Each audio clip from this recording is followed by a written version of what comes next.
ultrasound can tell you whether there is the intramural gas, or it will also tell you whether the gas is there in the portal vein or in the.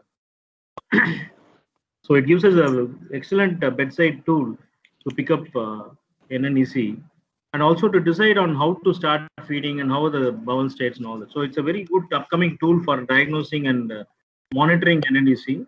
Those days we used to take repeated X-rays in these babies and look for sentinel loops and all these things.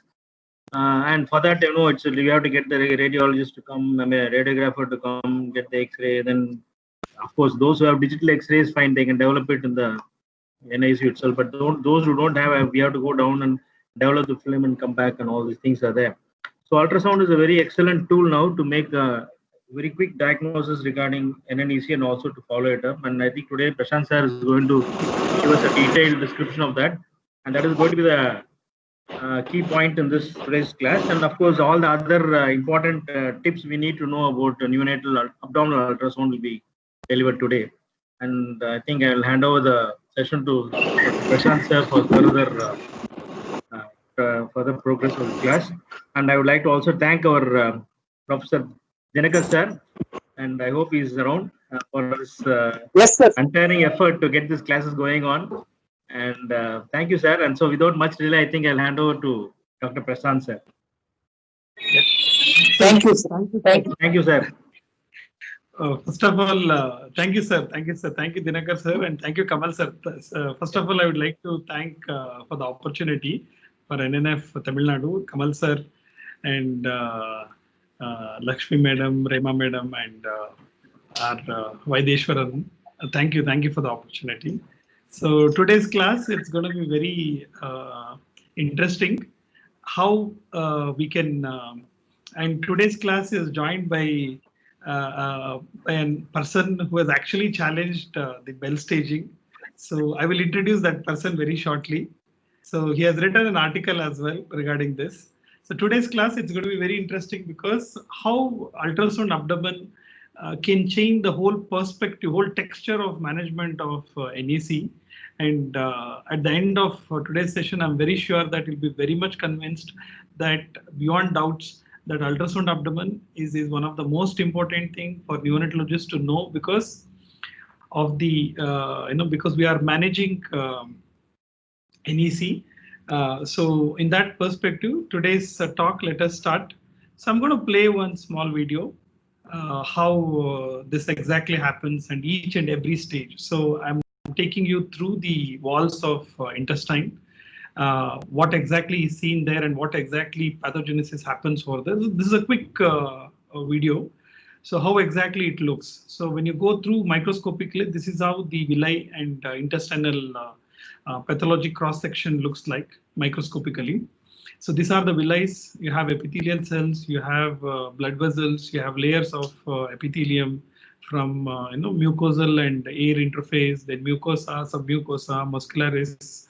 Then you have serosa. These are the layers. So once the bacteria is presented in front of the villi within the lumen, so this will present in front of the villi, and it could be hospital based or it could be any sort of infection and sepsis, because the most common cause of NEC is infection, one of the most common causes. So premature death because of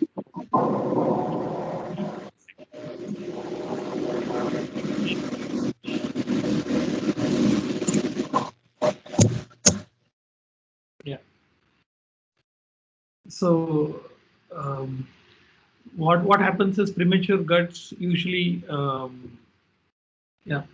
it slows down. There is peristalsis which decreases, and the retained food acts like a rich source for bacterial multiplication. So this increases the multiplication and causes rapid reproduction of harmful bacteria, which will increase in number and which will be presented in front of the intestinal mucosa. So this will lead to a gas forming, this will trigger the inflammation mediators. So where you see hyperemia of the intestinal mucosal, interintestinal thickness of the wall, bowel wall. and which will lead to gas forming bacteria producing gas bubble within the intestinal lumen. So this bubble will start dilating the intestinal loop. That is the point where X-ray, if the dilated bubble loops are present, that's a point where both the small intestine, which starts dilating, then large intestine, even that colon, which also starts dilating. So this is the point where X-ray will, we try to pick up from the X-ray. So why I'm showing this particular video is at every stage when it is progressing with ultrasound abdomen, you can actually anticipate, you can see live, real time, and you can actually prevent by appropriate measures. So you will not have any confusion in terms of understanding this. So this is exactly how it looks, and this is the point where you start noticing in X-ray. If it's early trigger stage, biochemical markers which will help, but there are which we do biochemical markers are not that specific. I'll show the evidence as well. So once this starts, the gas distension increases, which will lead to decreased, elevation of diaphragm and restriction of the lung expansion. So which might lead to acidosis because of lack of oxygenation. So now once the gas is too much and still if you're confused and still if you don't take an appropriate measure, this starts leaking into the intestinal wall, goes into the muscularis layer, and where you start seeing the thing, and this will lead to, this gas bubble will start moving into the portal venous system, drained into the portal venous system, and where you start seeing the portal gas bubbling. So even in ultrasound, this particular movement of gas bubble into the portal vein, into the hepatic vein can be seen very clearly. So that's why every stage of pathogenesis, you don't have to look into the X-ray and search for that pneumatosis intestinal lysis. If you use an ultrasound probe, you will see beautifully how exactly it looks, and you will know. So this movement of gas bubbles within the portal gas can be seen, and then that is the point where ultrasound is quite sensitive, and it is 100% specific. A lot of studies which has been done in last 10 to 15 years regarding this. So in X-ray, you might have confusion till it reaches the most advanced cases. So that's why if you know the pathogenesis, you will understand at of pathogenesis progression, pathological progression, you'll be able to pick it up. So this is how exactly it looks like, portal venous gas. You're literally, you have to take an X-ray, take a nice X-ray, go near and look at the portal gas. When it comes to ultrasound, I'll show you, unless you're blind, you will not miss the pneumatosis intestinal lysis and portal venous gas. So all this gaseous distension will obviously lead to ischemia because it starts blocking the capillaries and the blood vessels within the lumen, which will start causing ischemia to the bowel wall, which will lead to perforation starts appearing if you don't treat even at this stage. And then once perforation happens, the inflammation sets in within the peritoneal cavity. You try to contain within the peritoneal cavity. Still, if you don't take any action, it will lead to perforation through the peritoneal cavity into the abdominal cavity with free fluid. So free fluid being one of the most sensitive marker in terms of predicting the outcome, surgical outcome, whether surgery needs to be done or not.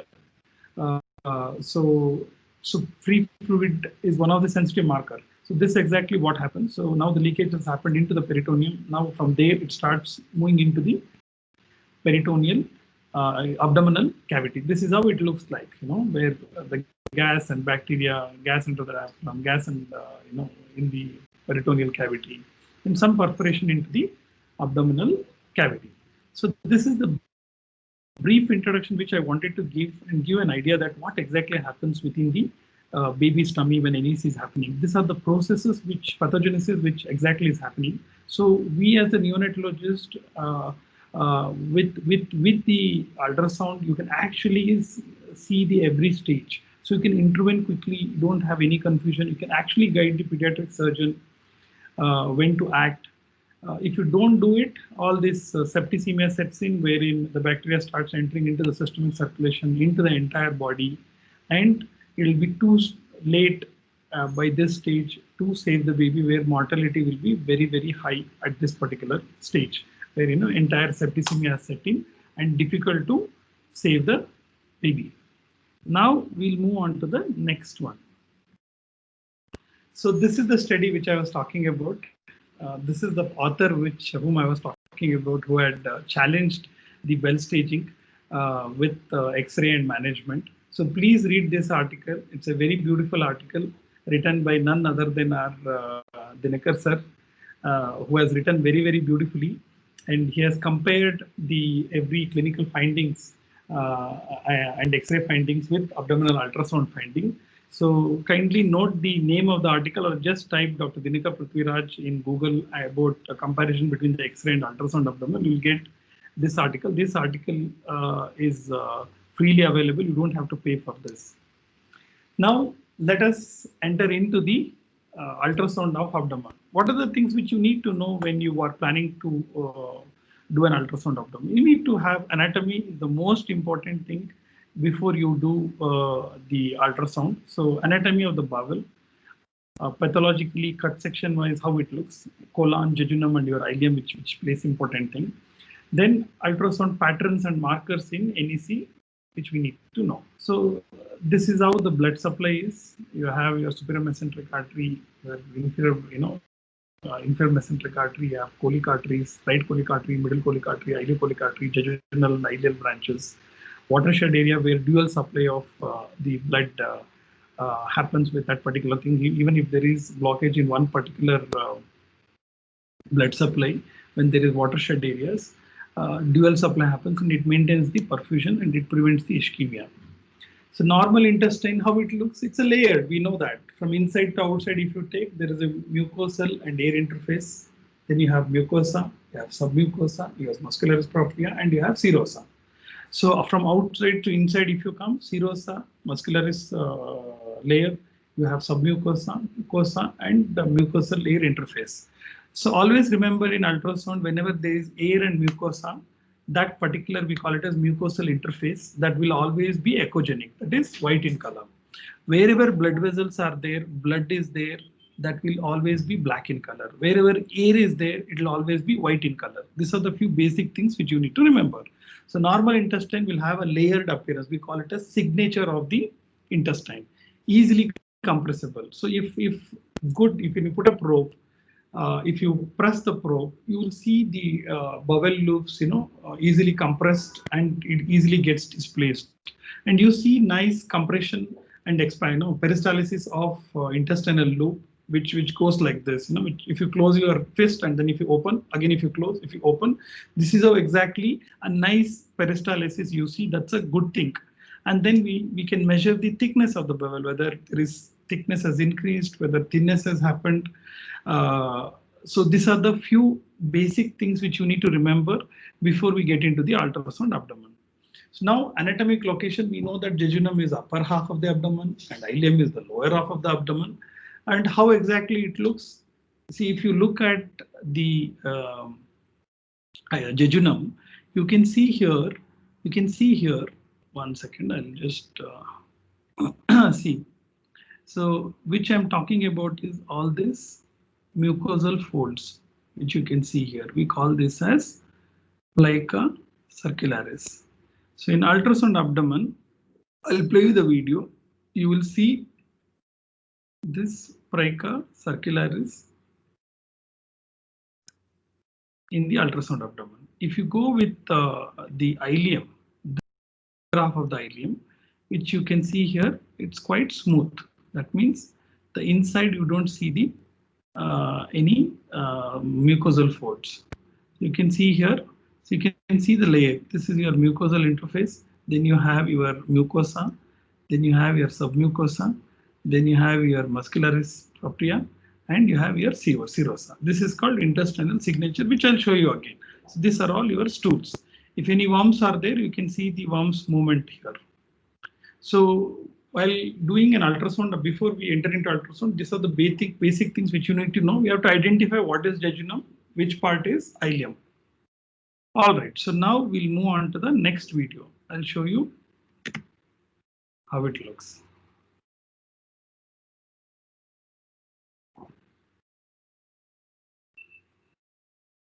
You can see now how jejunum looks, plica circularis looks with this. So you can see the muscularis folds here. See, if you take this, you can see here, this is one loop. Okay, right?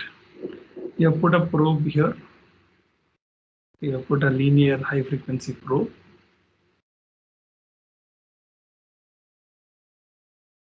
And then you have your layers of skin, abdominal layers. Then you have your peritoneum. Then you have your liver. Then you have your intestine. So here you can see in the transverse section how the plica circularis looks. So we'll play the video again.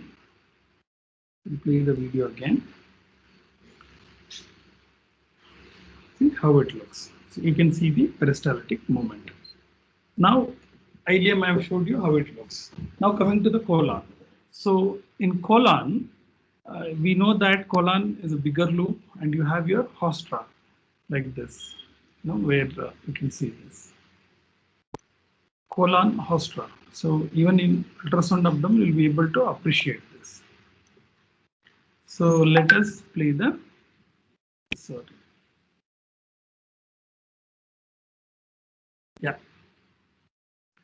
So let us play the video. So here we have put a probe.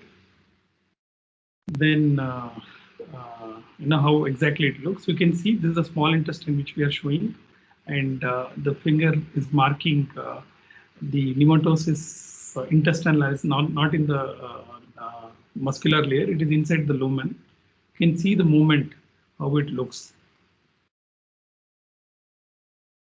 So if you have a high frequency probe, you can beautifully see. The layers of intestine, which will also give an idea with the linear high frequency probe. So this is how exactly it looks. Just to give an idea how exactly the bowel looks. So plica circularis jejunum, then you have your ileum, then you have your colon. So in X-ray, there are only three things which you look at. One, pneumatosis intestinalis, portal venous gas, perforation, and dilated bowel loops, which is non-specific. You won't be able to differentiate large bowel dilatation versus small bowel dilatation because all the image gets jammed. And even if you want to look at the thickness, since multiple intestine is overlapping, you won't be able to get an exact idea when you do an ultrasound, when you do an X-ray, sorry. So confusion with Bell staging, stage 1, it is limited to mucosal injury, which I've shown you the pathogenesis. You always get confused with sepsis. In stage 2, with progressive injury, again you get confused. In stage 3, it will be too late. So with X-ray, if you go, it is always undertreated or overtreated or misdiagnosed. I'm sure you have experienced it because of this poor sensitivity. So alternatively, we try to do with biochemical markers, like we do CRP, we do certain newer biochemical markers which has come. But if you take CRP also, in all stages of Bell staging, a study was conducted which clearly showed evidence that there is no much change in CRP along with biochemical markers, which would guide you in terms of deciding either going for the medical management or going for the surgical management. So this is again clinical parameters. If you see a clinical parameter here in this graph, see here the green is representing the medical management of neck and red is representing the surgical management. If you see here, 40% of them before it became medical versus surgical, it's almost symptoms are same. That means even with clinical picture, it is very, very difficult for you to decide on either going for medical management or going with the surgical management. That's why if you have ultrasound, it will be easy for you to decide how to go about. So we had 3 or 4 pictures, 4 signs we saw in X-ray. Now coming to ultrasound, you have 12 features. One is you can see free air, oral air, nothing but pneumatosis intestinalis. So one is free air, Mural layer, nothing but pneumatosis, intestinal lysis, complex fluid, exudative fluid, peritoneal fluid, portal venous gas. Then you have your thickened bowel. Then you have your thin bowel. Then you have your peristalsis, nice peristalsis 10 times per minute. You have your intestinal signature, nothing but layers of intestine which you can see. And then coming to color. So even in color also, you might see different patterns like, circular pattern, zebra pattern, Y-shaped pattern, or absent of color flow. And you can also check the supramesenteric artery diameter. That also it should be between this and this. It should not be more or less. And then the velocity. So many features you have got with your 2D ultrasound. With Doppler, if you add, there are 12 features. Whereas in X-ray, you had only 3 pictures. So that's what, unless you are blind, you will not miss it. Obviously, you're looking at the superficial structure and you're seeing the neonatal abdomen. That's why high frequency, where you can see the picture very clearly of the near objects. So we advise you to use high frequency, high resolution, either linear or curved, whichever you have, you can use, and you can perform the ultrasound. So you need to do all the 3 things. Your 2D ultrasound, you can go with your color Doppler and check for the supramesenteric artery diameter and velocity. You can start with your right iliac fossa, move to right hypochondrium, left hypochondrium, and left iliac fossa, or you can do like this. Start from here, like a snake, go like this, go like this, go like this, and like this. So this way also can be done. Ultrasound, or quadrant wise also you can do. So you can decide how you want to do it and how you are comfortable with. The first major advantage of ultrasound in NEC is you can visualize the bowel wall directly. That means the health status of the bowel wall. What is the first stage where mucosal alteration happens? And you can assess the bowel thickness, echogenicity, peristalsis, how beautiful it is moving. So ultrasound has got very good advantage. So this is what I was talking about. Now, can anybody tell me, unmute and tell me, this is the layer. So this is jejunum or ileum. What is it? Second picture. Jejunum means you have plica circularis. Ileum means the inside will be smooth. Can anybody unmute and tell me which I have ticked? Jejunum or ileum? Sorry? Ileum. Ileum, correct, because there is no plica circularis. The inside is very smooth. So if you take this particular thing, and if you see, this is the first one is your mucosal and your intestinal mucosal and your lumen interface. That is always white in color. Clear? Next you get your mucosa. Mucosa has got blood vessels. That's why it is hypoechoic. This is echogenic, this is hypoechoic. Then you have your submucosa, again it is echogenic. Then you have muscularis, there again blood vessel is there, so it is hypoechoic. And serosa, again it is echogenic. So it is like this. So only 2 layers. One is mucosa, which is hypoechoic, and musculosa or muscularis, which is hypoechoic. Rest all is echoic.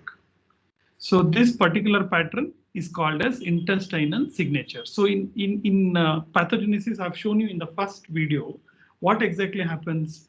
All these villi will get destroyed. Then the intestinal bacteria will start producing gas, causes distension, and this gas will break through the mucosa and then enter into your muscular layer, muscularis, musculosa.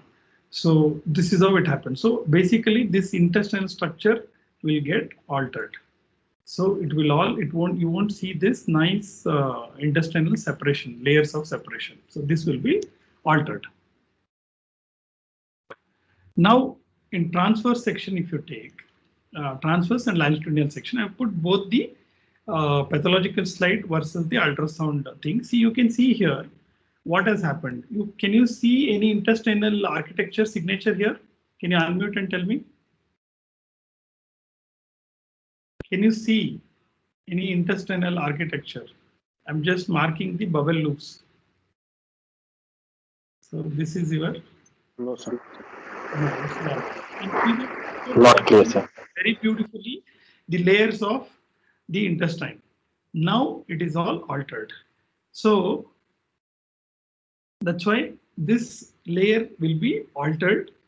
What we call it as intestinal signature will be altered when inflammation sets in, and which will lead to loss of intestinal signature. So this is your transverse section. This is your longitudinal section. Here also you can see nicely all different layers of your intestine if you go with the longitudinal section. So this is the healthy one and this is the necrotic one. You can see what has exactly happened with the mucosa. See, all the healthy mucosal villi is lost. So in direct, if you do a laparotomy and see necrotic bowel loop. Now coming to the thickness. So now can anybody tell me first picture whether it is jejunum or ileum? This particular loop. What is it? Can anybody unmute and tell me whether it is jejunum or ileum?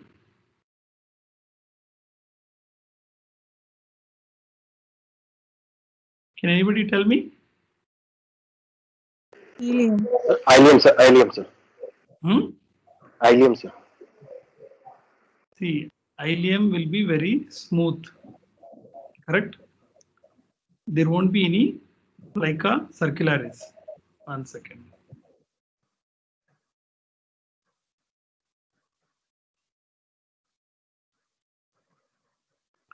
See here. Okay. See, this is your ileum. Can you see the ileal loop here? Clear? Can you see your jejunum loop here? How it looks? I'll play the video again because I want you to know this. This is very easy. 1 second. So this is how your jejunum looks. Can you see?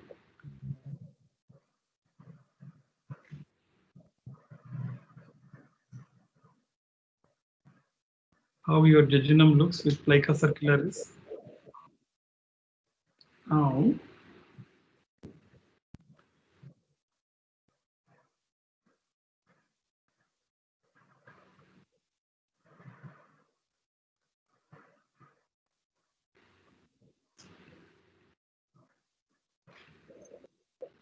I have few more videos. I'll show you. You'll be able to differentiate. All right. So this is your jejunum. So here you have tried to check at the thickness of the. There's the pen. Yeah, we have tried to check the thickness of the loop. So initially there will be thickening. Then once the ischemia sets in, then you start noticing the thinning of the bowel wall, bowel loop, bowel wall.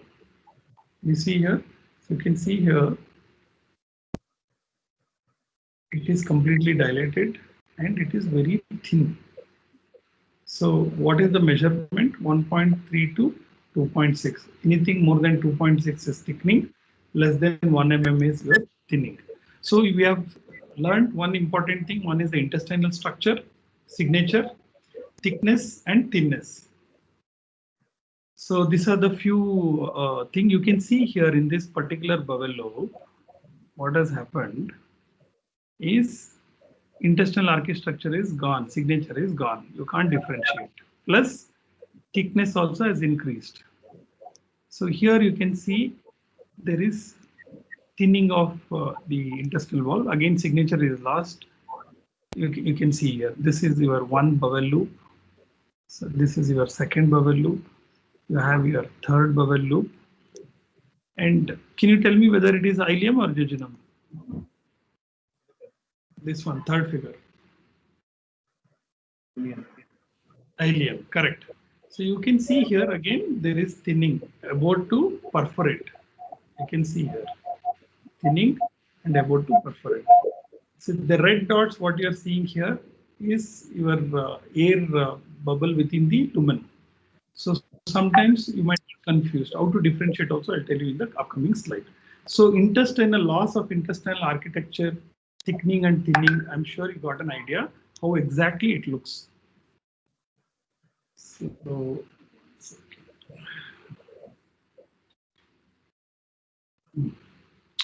So again, bowel wall thinning and complex peritoneal fluid. So here I have shown both.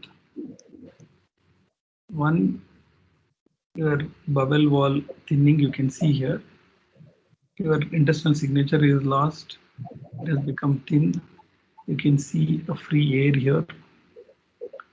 Sometimes you start noticing a septae. See here, you can see a septae here. This is exudative fluid within the peritoneal cavity. It will be very dirty looking, echo-dense thing. And you can see here your pneumatosis intestinalis, how exactly it looks. This is one bowel loop. So you can see here pneumatosis intestinalis. Here, I'll show you again. A lot of slides are there. Thinning, and this is your peritoneal cavity where gas, free fluid can also be seen. Now I'll play you the video. So pitfalls between pneumatosis intestinalis with absent or ineffective peristalsis and artifact plus peristalsis. So on one side you have a normal looking bowel that is on the right side. On the left side we can see there is no peristalsis. See on the right side where my hand is moving. I'll show you again in the.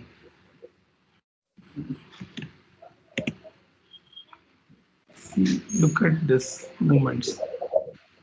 Easily gets, and here you see very sluggish, very sluggish, very sluggish movement. So you don't see that proper punching in and punching out, of the intestine. The peristalsis is lost, and plus in pneumatosis intestinalis, if it's inside the lumen, if you compress, it gets displaced. If suppose if it is in the muscularis layer, even if you compress also, it won't change. So luminal air versus massive intestinal pneumatosis intestinalis. So here in the first picture, I have shown you. So you have placed a probe. This is your abdominal wall. This part is your abdominal wall. Then you enter the abdominal cavity. Then you enter your peritoneal cavity. So this is the one part of the loop, one loop. We see this is marked as your intestinalis, pneumatosis intestinalis, nothing but mural layer. And here you can see how it is organized in each and every bowel loop. And you can see a reverberation, an artifact here.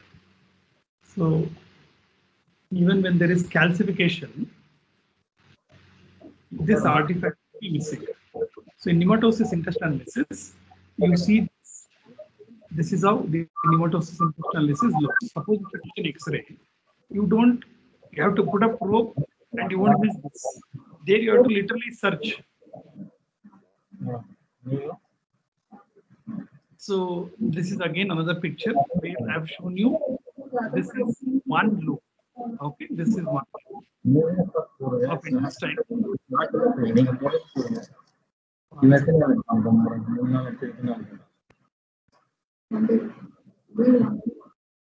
Yeah. So this is one loop. Yeah, this is one loop, and you can see the lumen. L I have written. This is your air in the lumen. So when you put compress with your probe, so what happens is with your probe, if you compress, this will get displaced. Whereas here, where air which is there in the mucosal layer won't get displaced. So that is one of the key how you can actually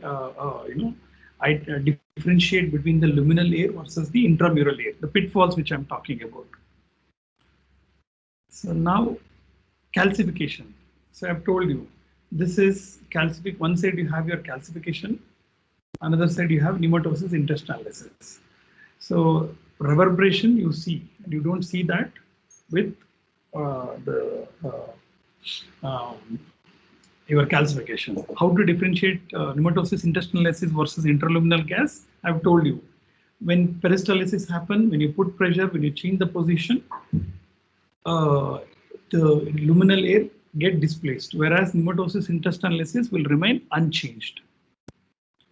So now, can anybody tell me, looking at this X-ray, I've posted an X-ray here. So this is the liver. Can anybody unmute and tell me what I'm trying to show? So you have a few bubble loops also you are seeing here. What I'm trying to see? The portal vein gas.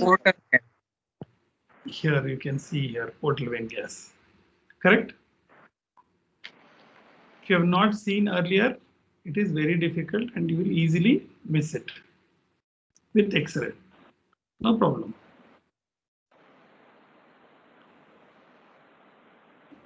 One second. Yeah. So portal vein detection, echogenic dot, small to 1 mm, slow, fast, intermittent flow, few in numbers. Now I will show you. When you put a probe over the liver, you will not miss. You can see numerous this see all these white dots. What you are seeing is all is your air, which is there in the portal vein, which has gone into the hepatic vein. Can you see here? So there you have to literally search and you have to keenly see the X-ray. If X-ray quality is not good, again difficult. But here, when you put a probe, you will not miss it unless you are blind. Even if you're colorblind also, you will see, because it is white and black. So it can be in any pattern, punctate pattern, linear pattern, which I showed you. So one more thing which you should remember is there was one more study which was done, which they were comparing with the outcome. Disappearance of portal venous gas or free fluid is not a marker of recovery. So, or doesn't mean that their clinical improvement is happening. So that you have to remember, especially in the X-ray when you are looking at it. So when it comes to portal venous gas, you put a probe over the liver and try to look at the portal vein and try to look at the hepatic veins. You will see all this, and the best part is even you can see the air bubbling into the hepatic vein like this. And if you put a Doppler here,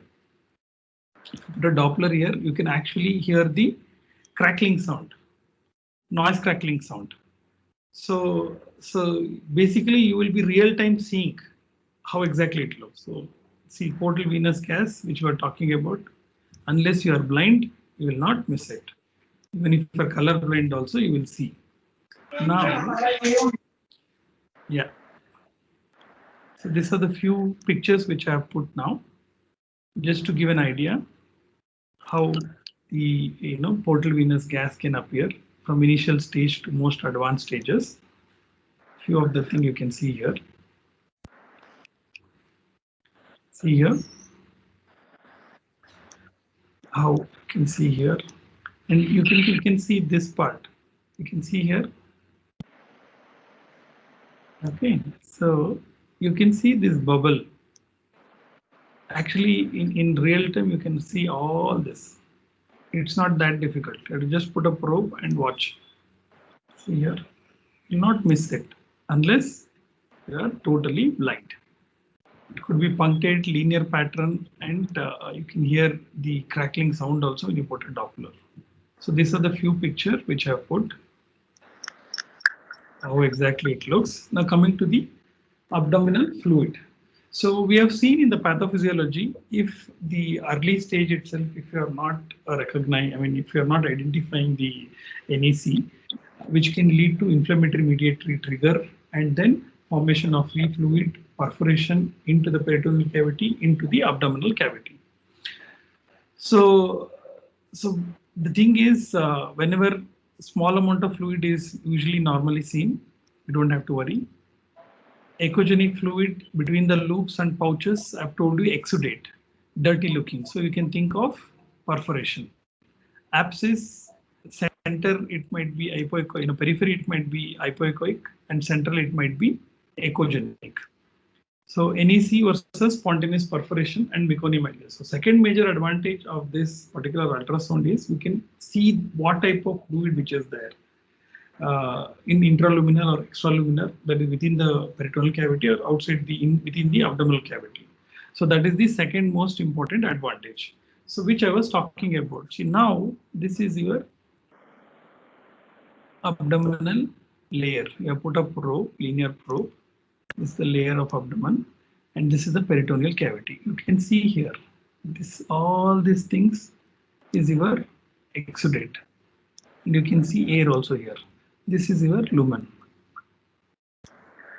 This is your loculated septal fluid. So it looks dirty.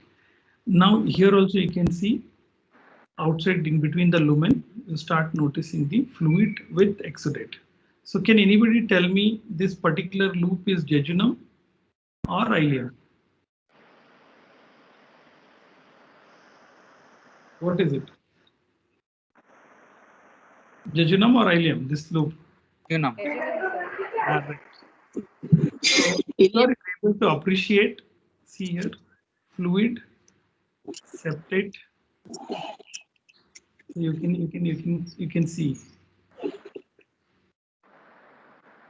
how exactly it looks.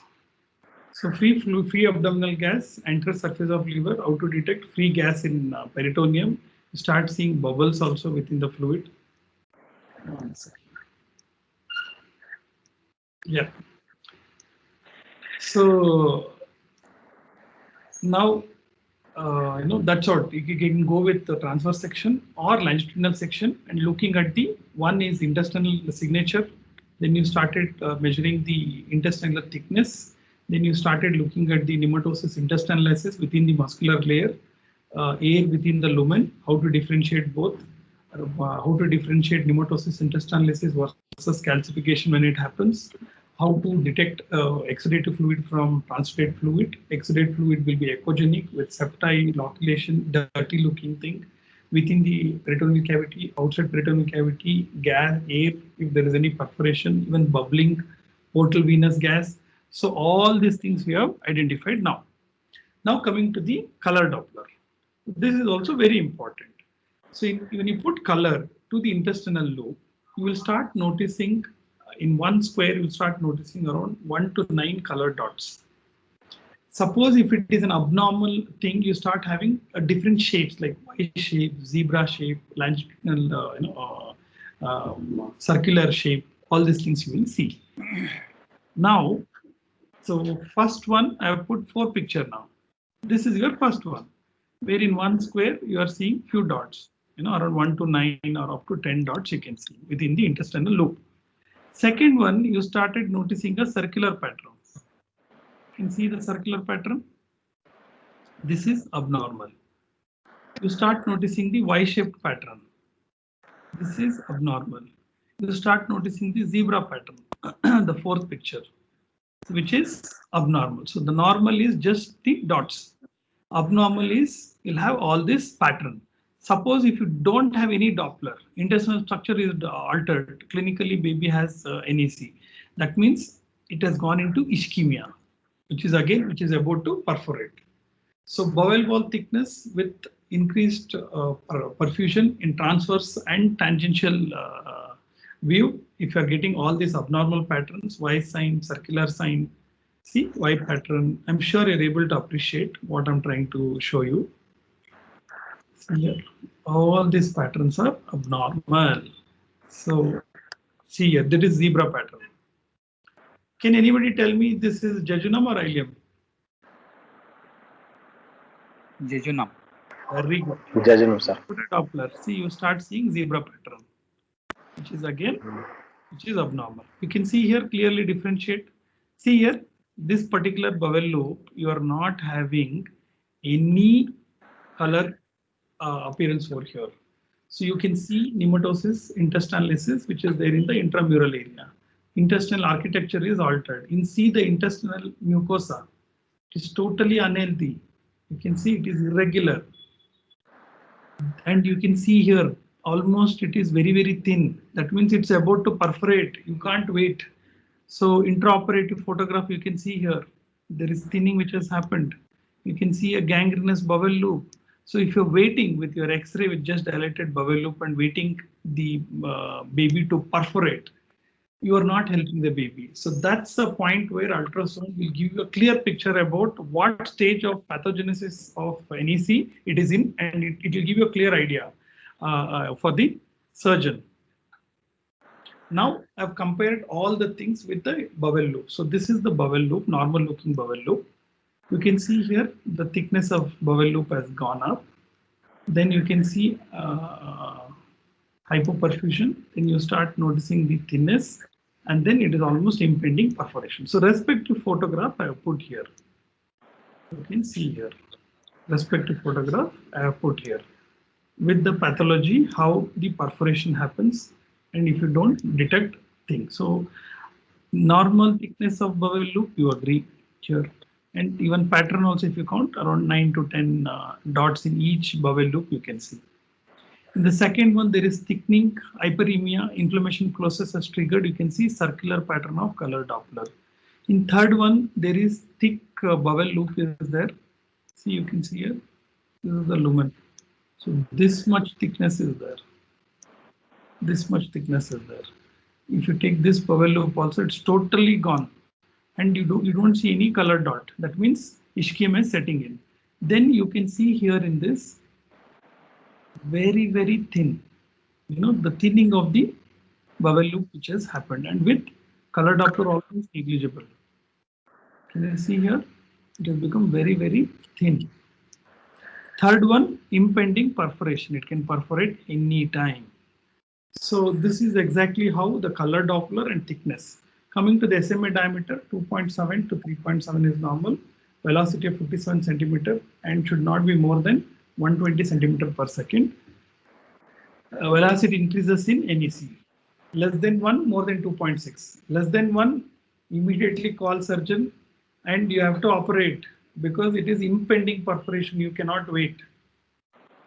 Increased bowel wall echogenicity, thick bowel wall, free echogenic fluid, absent peristalsis, these are all markers. So there are a lot of studies which has been done on these parameters to predict the outcome. So if you're able to appreciate all this in your ultrasound. See bowel wall thinning and complex fluid. See here, this is your abdomen. You have put a probe here. So you put a linear probe here, high frequency linear probe. Then you start seeing skin, layer of abdomen. Then you have your abdominal cavity. Then you enter your peritoneal cavity. So this is your one loop. Can anybody tell me this is jejunum or ileum? What is it? Ileum. Very good. So if you start noticing a haustra like this within the lumen, then what it is? Colon. Very good. So here you can see first thing, intestinal architecture is gone. Then you can see pneumatosis intestinal lysis. You can see thinning of bowel. One side there is thickness, on the other side thinning is there.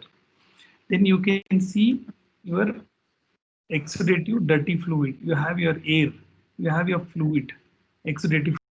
Here also you can see exudative fluid. So this is how exactly the this one looks like. So perfused, necrotic, non-perfused bowel loops also you can see, or you can have different pattern in NAC.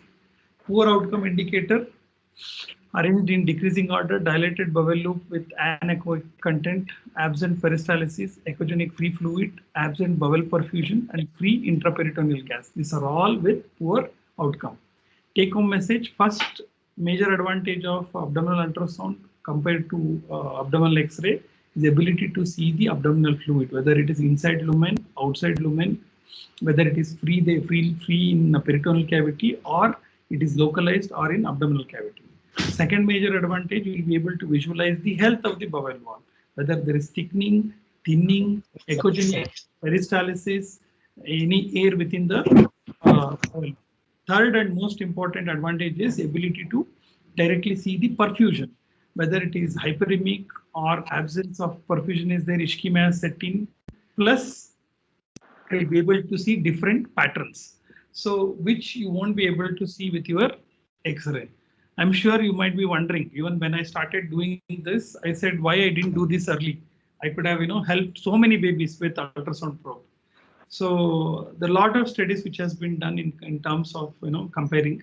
So what are the advantages you'll have? Will be most appropriate to reinitiate the feed, advance the feeding, and you will be able to differentiate between the recurrent NEC versus other causes of bowel distension, and you can pick up the cases early of feeding intolerance, or you can pick up the cases for sometimes, most of the time, pediatric surgeon when they come, they look at the X-ray. You will try to hear the bowel peristaltic movement, and then you see a nicely distended abdomen. But in X-ray there are no signs of perforation, so they will tell we'll wait. But if you put up probe, we'll come to know. That's why we're going to discuss now case. I want all the audience, please one by one they can unmute and give their opinion. This is the first case. You have a 28-weeker preterm baby with corrected gestation of 30 weeks now, does developed abdominal distension, coffee ground aspirate on mechanical ventilation, failed extubation due to apneas, acceptable blood gas, lactate of 1.6, CRP of 8, total count of 8,600, platelet of 1.26 and hemoglobin of 10. So this is the X-ray. Can anybody comment on both the X-ray, what you are seeing? Can you describe the X-ray? Because this you have been seeing. So ultrasound, I will tell you. X-ray, you have to tell me. First X-ray, what you notice in X-ray, and second X-ray, what you. Can anybody unmute and tell me? Sorry?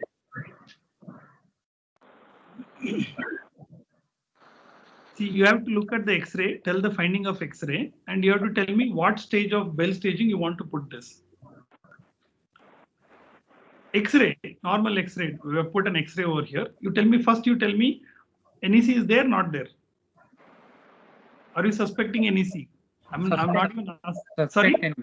Suspect NEC. Okay, you're suspecting NEC. That means, what are the features of NEC in X-ray? You will have dilated bowel loops. You will have pneumatosis intestinalis. You will have portal venous gas, correct? And sluggish bowel movement, where you have to take a serial X-ray. So I've marked something over here. So you're telling there is X-ray, suspected NEC. So you want to stage it in which stage you want to put this one with Bell staging? Stage 1. Stage 1. So what is your line of management now when you notice this in a baby? Keep nil by mouth. Nil by mouth. So you are convinced with X-ray that this is a suspected NEC, stage 1 Bell's, according to Bell's stage, it is stage 1. And you are withholding the feeds, correct? Yes. Okay. All right. But you are not convinced with intestinal dilatation. Intestinal dilatation is there. So where you want to put 1A, 1B, 2A with Bell staging? We'll have to put 1B. 1B. That means suspected NEC. But see here, in normal or intestinal dilatation, mild ileus. So all right. So now let us do ultrasound. Okay. Ready? Okay. So now you tell me the bowel loops. Are you seeing any pneumatosis intestinalis? Are you seeing any color Doppler pattern of circular Y pattern or anything? This is normal. Normal exactly. color. Yeah. So in X-ray you got deceived. So what you will do now? This is not NEC. Please restart feeding with good tolerance. Now case number 2, 25-weeker with gestation of 29, corrected gestation of 29 weeks, abdominal distension, coffee brown aspirate, stable hemodynamics, total count of 13,900, platelet of 84,000, no bacteremia. You get an X-ray done. Now can anybody describe what the X-ray now? And you have to tell me what stage of Bell's you're going to put this, because this is how you manage in an ICU, correct? So please tell me, can you read the X-ray now? It's an abdominal X-ray. Then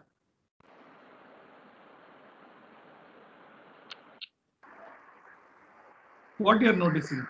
You can unmute and tell me. It's okay. It can't be any alien thing. We are discussing about NEC only. So you have to tell me first, NEC there, not there. NEC is there, not there.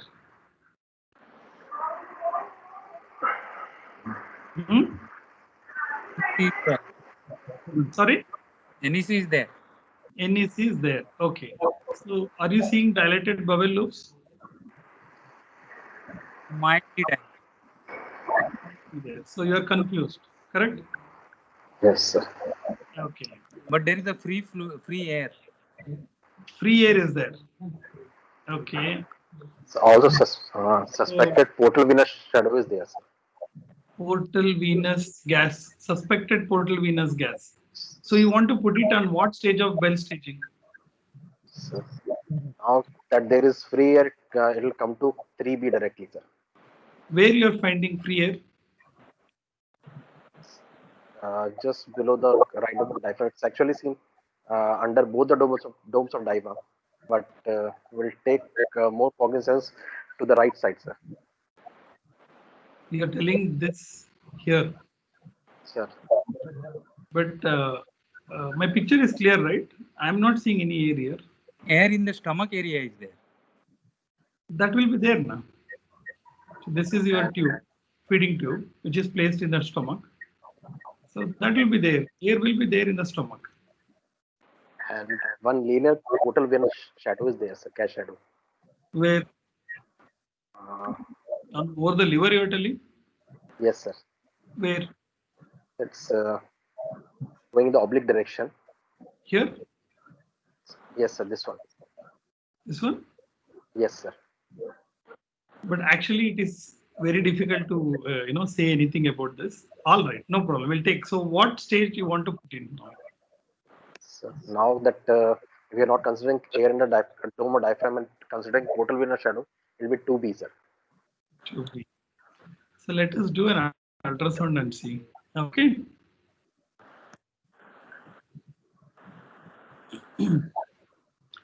What you are seeing in ultrasound?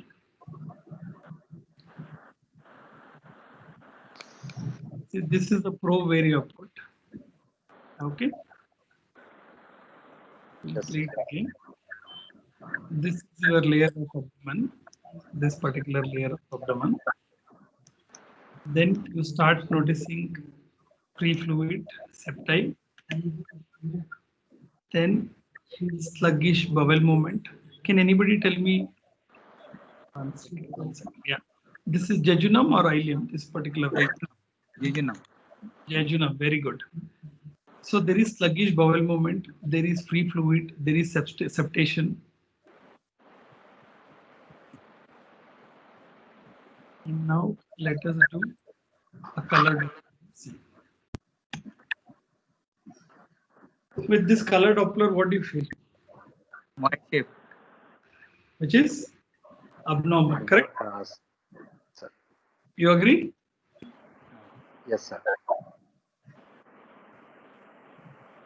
Here I've given one more slide of a normal looking bowel.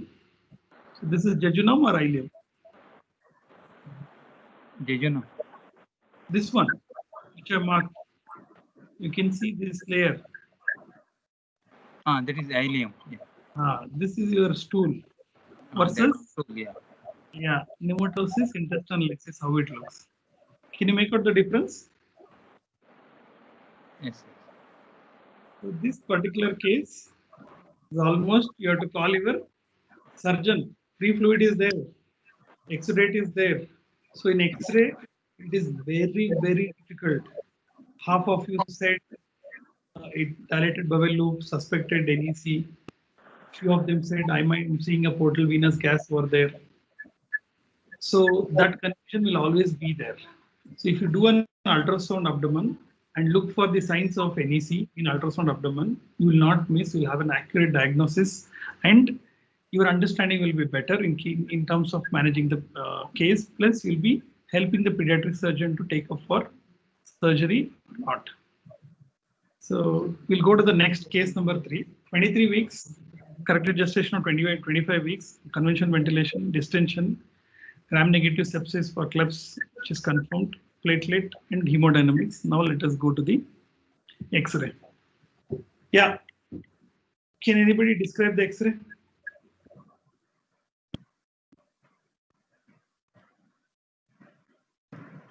First X-ray. First we'll start with this X-ray. Describe this X-ray, and then we'll go with your lateral X-ray. First, you describe the first one, AP view. There are only few signs in X-ray. You don't have to think so much. Dilated bowel loop, gas. In first, Paucity of the bowel gas. Paucity of bowel gas, free fluid. Okay.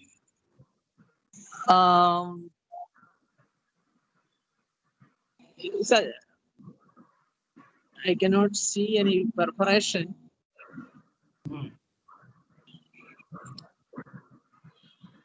All right. So what is your impression? What do you want to do with this baby?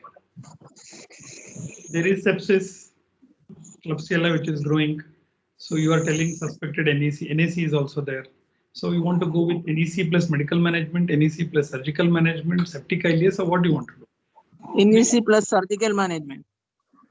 So you want to go with surgical management because you are feeling that there is perforation. Risk of perforation. Risk of perforation is high. Risk of perforation is high. All right. So come, let's do an ultrasound and we'll see.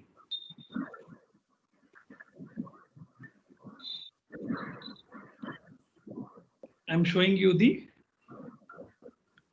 gas, portal gas, hepatic vein gas. 1 minute. I'll show this also.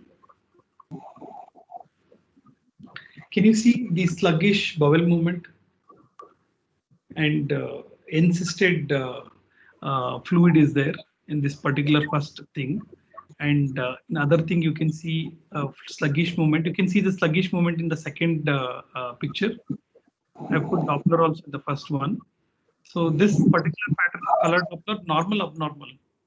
Abnormal. Abnormal, sir. Yeah. So in second picture also, if you play again, you can see encysted fluid is there. In second picture, 1 second. So this particular thing, jejunum or ileum? I'll play it again. 1 minute. I'll play it again. This is your again encysted thing, sluggish bowel wall movement, your exudative fluid, which is there. 1 second, there is the pen.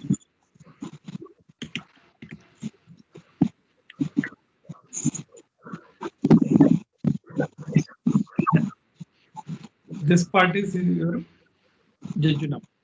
Differentiate now, right? Colon, your ileum versus jejunum. So, grossly abnormal and ischemic bowel, no peristalsis, encysted air, thinning of the descending colon, walls with sloughed mucosa.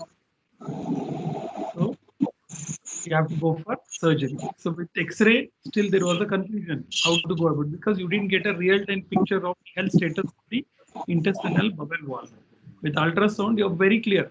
Now, 26 weeks, 33 weeks, corrected date on CPAP, recurrent apnea, intubated, antibiotic, CRP of less than 1. Can anybody tell me what I'm trying to show? Your air has entered into the hepatic system. You have your portal venous gas, hepatic venal thing, and even you can see bubbles here moving also. So unless you are blind, you will not miss this. Your entire liver is lighted up.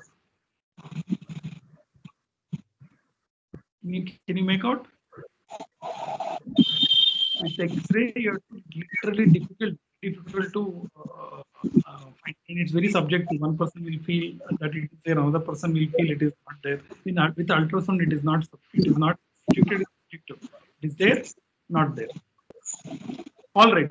I hope I'm able to convince that how an ultrasound can change your whole perspective of understanding of the stages, management of NEC, and it is very, very easy. You have very specific features which will help you in understanding your pathogenesis, what is happening with your baby, very clear. So now, thank you very much. So we had a few things which we wanted to show you last time. So this time we will show. Dinakar sir, would you like to add anything to this, sir? Dinakar sir?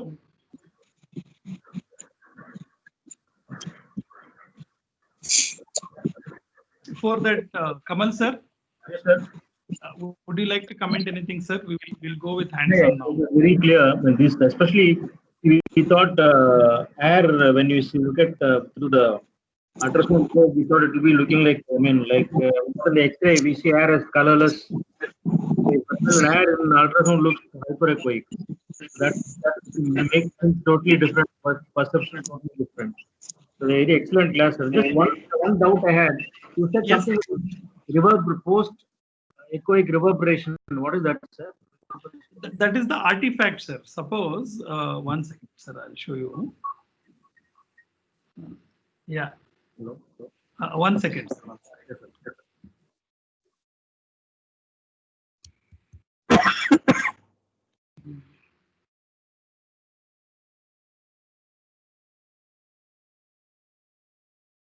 So that is the because of the air, it reflects, gives that reflection below the that particular air, sir. I'll show you one picture, then you will understand it better, sir. Almost. 1 second.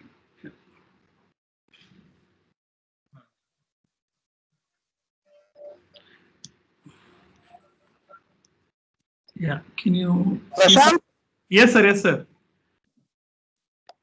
Yeah. Yes, sir. Yes, sir. So. Yeah, Prashant. Yes, sir. This is your preparation, sir. Where when ultrasound waves hit here, you can see the reverberation or reflection artifact with your pneumatosis intestinalis. Yes, sir. Over to you, sir. Yeah. So now we are going to show you. Call the post graduate.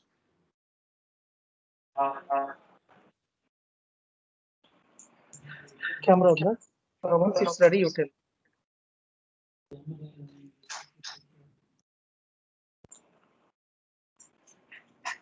ಬರಲಿ ಇದನ್ನ ನಾನು ತೋರಿಸ್ತಾ ಇದ್ದೀನಿ clean ಆಗಿ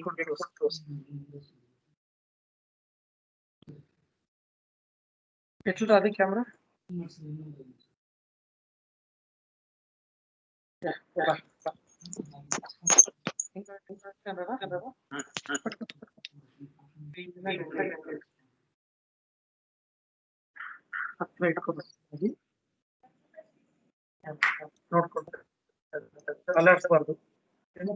See, now I am going to show you people. Prashant, can you hear me? Yes, sir. Yes, sir. Go ahead, sir. Yeah. So Dr. Prashant has told the previous class about internal cerebral vein.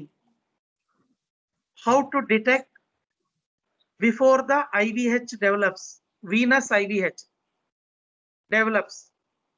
If it is an extreme premature baby, because of small fluctuations in the thorax. So how it looks like. Number one, I am going to show you the normal wave pattern. Sister, whenever I tell you should bring that wave.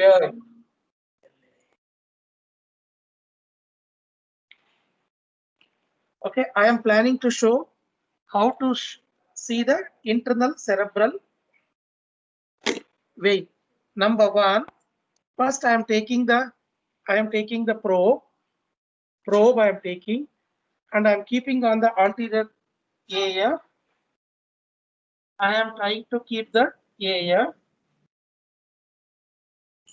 Okay, you people can see very clearly. You people can see the very clearly the brain. Slowly switch on the color Doppler first. See the beauty. What I did is, the beauty in this is, see 3. I kept the scale as in 3. So I'll put the CPA color. See, it has gone to the pulse repetition frequency has come down to less than 1. See the how color looks like. Just I am showing you people.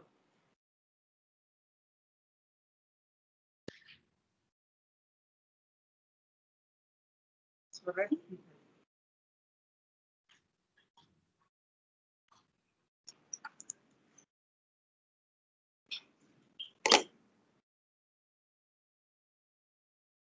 See, in pulse repetition frequency, if it is very, very small, see, I can see the internal cerebral vein very clearly.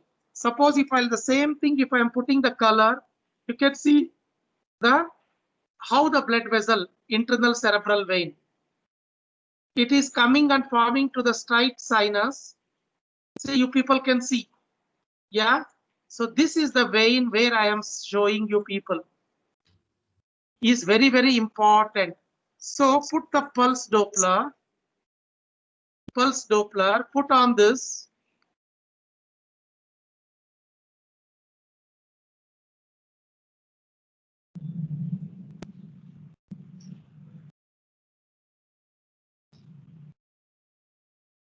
Hear the sound, humming sound.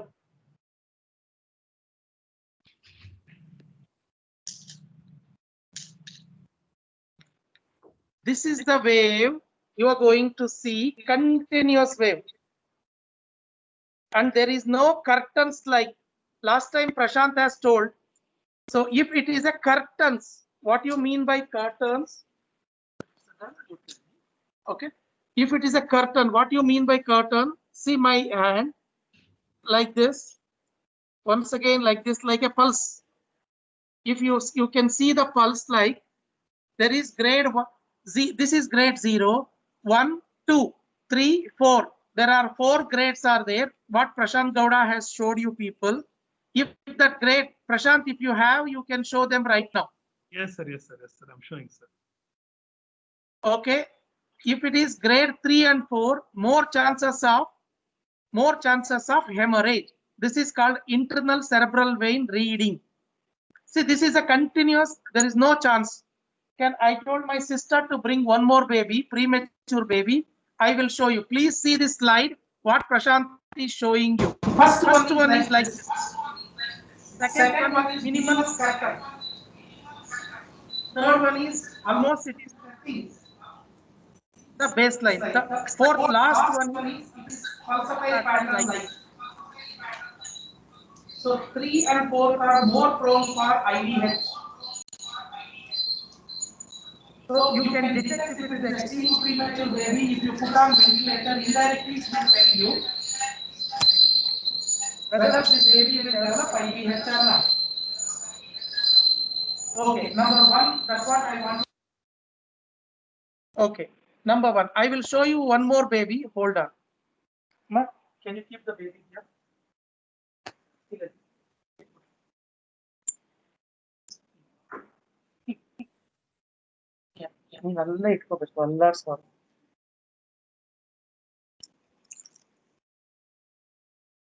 Yeah.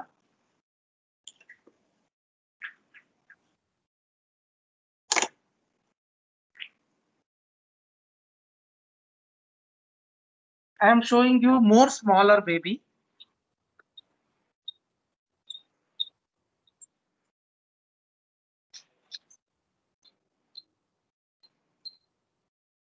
Prashant, can you switch off your presentation? Yes, sir. Can you make my presentation bigger? Yes, sir. Yes, sir. If you speak, it will come, sir. No problem. Huh? Yes, sir. Yes, sir. Yes, sir. Can you make my presentation bigger? It's coming, sir. It's coming. Okay.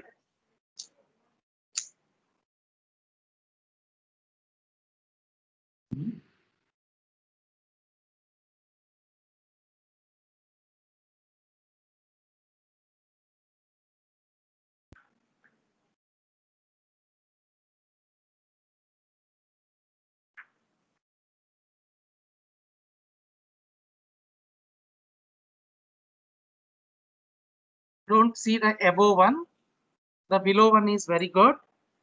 That is called internal cerebral vein. Put a pulse Doppler here.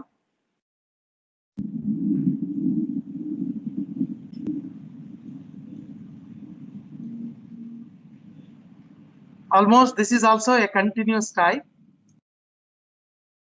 So there is no chance of IVH for these babies because this is now 4th day baby. So if it is any pulsatile like, more chances. If it is an extreme premature baby, you just put on the ventilator. You see for these babies because of not only thoracic pressure reflection. If it is a grade 3, you can yourself check it after putting on the ventilator whether there is a grade 3, grade 4 pulsatile pattern is there or not. Even with the minimal setting, then within 1 to 2 hours, those babies will develop IVH. So if there is a PDA, weak PDA, you see the internal cerebral vein fluctuations. It is very, very evident. Why I am telling this all, there are so many things are there. Our brain doesn't know. So IC is not searching. This is one thing what Prashant has told me to tell you people. The second thing, come to the NEC, then biliary atresia, then malrotation. Now we will go to the malrotation first. I am taking the baby.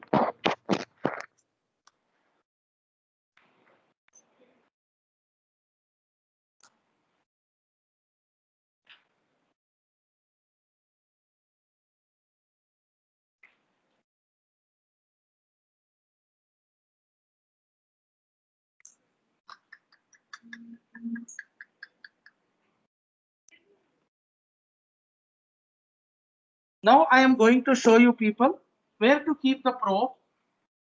Whether this is not always 90-80% sensitivity predictive value is there. Please come here. See, this is the baby. I am keeping this one on the xiphisternum placer. Okay, this marker is towards the right side. Marker is towards the right side. You people can see marker is towards the right side. Okay, I am keeping this. Can you show this thing? Okay, go to the neonate head, neonate, I mean abdomen. I changed it.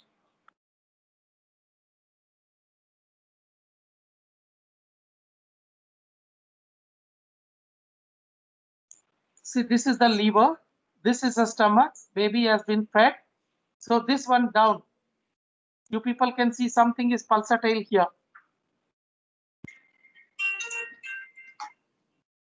Okay, it's very clear. I am coming down. You can see abdominal aorta now, just above the vertebra, abdominal aorta. You can see just above the abdominal aorta. Please follow me. Follow me. Just I told you above the abdominal aorta. Very good. Don't shake. Very good.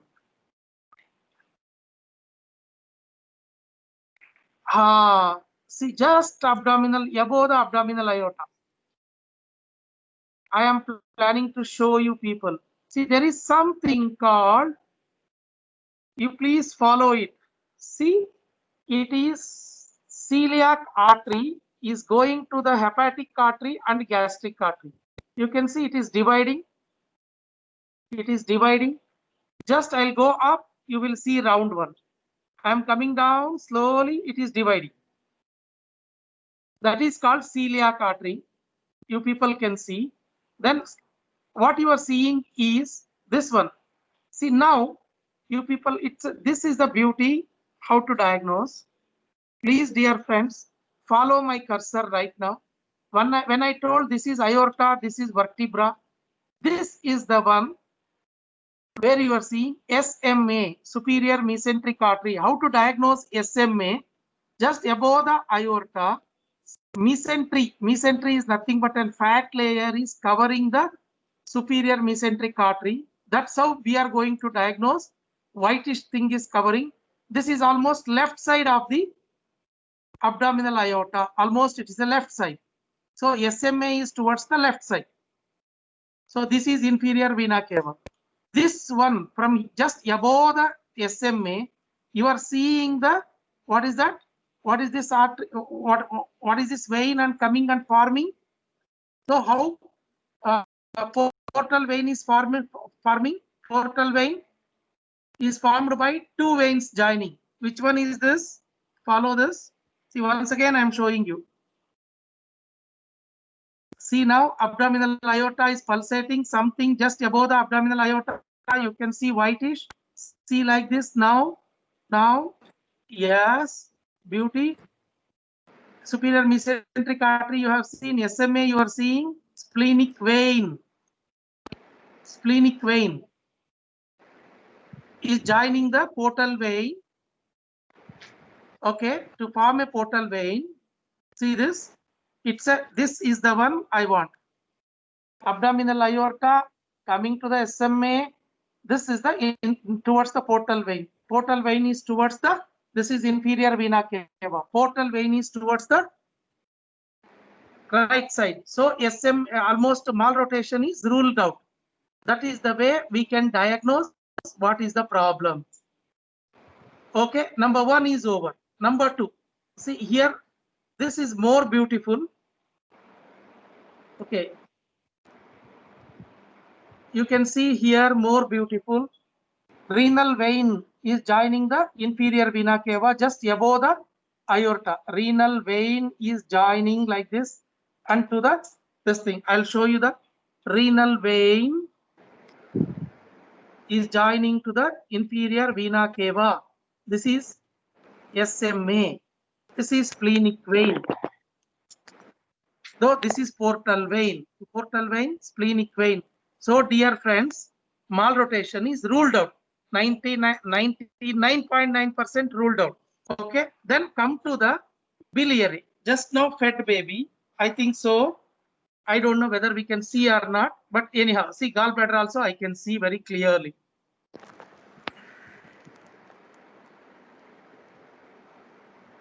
So Prashant was telling about the SMA. I'll show you. I'll go to the gallbladder later. See, what is this? You people can see. Anybody can tell me? Anybody can tell me what is this? Aorta. It is aorta with superior celiac axis and superior mesenteric artery. Yes, boss. Beautiful boss.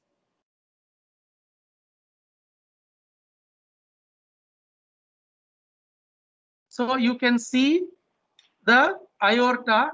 You can see the celiac artery is dividing into the two branches. Below one is called a SMA. The diameter, how to see from here? It should not be more than 2.7 to 3.7. It should not be less than that. It is less than 2.7. So it is normal. There is no NEC. Then come to the SMA flow. Come to the SMA flow. How to do the SMA flow? Put the pulse wave Doppler and decrease the gate. It's very clearly, anybody can tell it is sir, it is SMA sir, it is easy sir, what you are showing. And always try to make it an angle. That is important. It should not be more than 80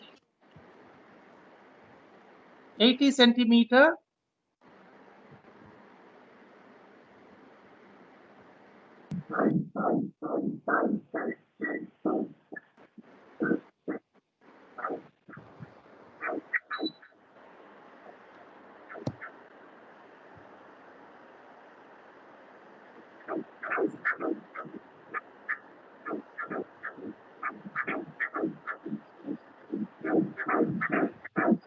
Suppose there is a PDA, this one will reverse. that is called absent diastolic flow or reversal flow. So this is exactly almost 60 to 70 centimeter. If it is more than 120 centimeter per second or more than 80 it is going, that means baby is going for NEC. See, the maximum is almost around 60 to 80. If it is more than 80 to 100, that means hyperemic flow. If it is more than 100, that means this baby is having hyperemic gut, probably going for NEC. Number 1 is over. You can focus.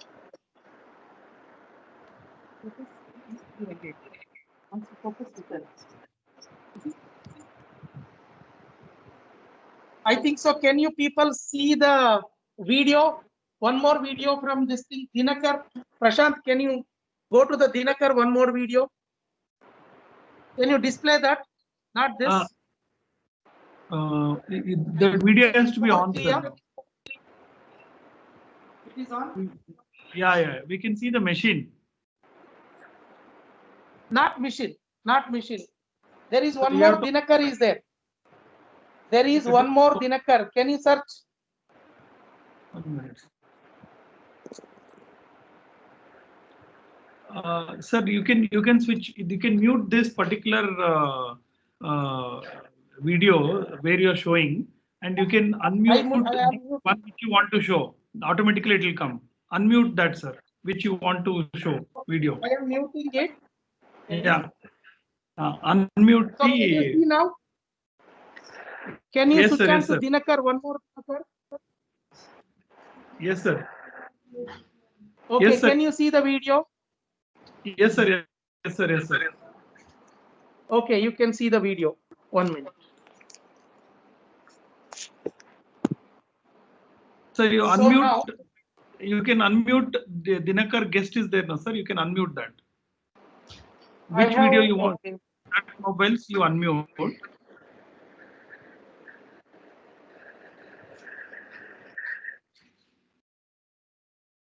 Yeah, you can speak now, sir.